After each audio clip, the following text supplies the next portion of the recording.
Výslovnost.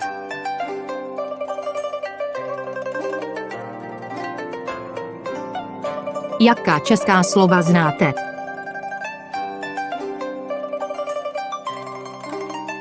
Například dobrý den, ahoj.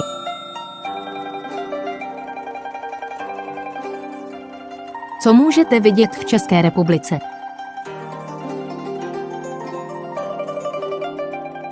Poslouchejte a opakujte, rozumíte? Tramvaj. Autobus. Taxi, taxík.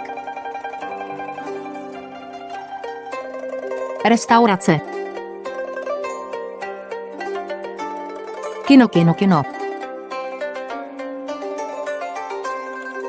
Auto, auto. Škola, škola. Infocentrum. Supermarket.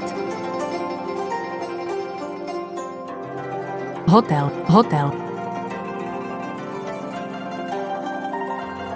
Poslouchejte a opakujte česká slova přejatá z jiných jazyků, rozumíte?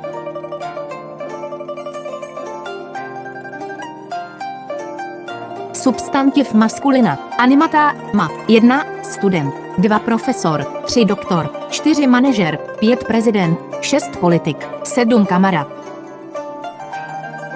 Substantiva maskulina, inanimata, my, 1 supermarket, 2 kontakt, 3 meeting, 4 koncert, 5 problém, 6 program.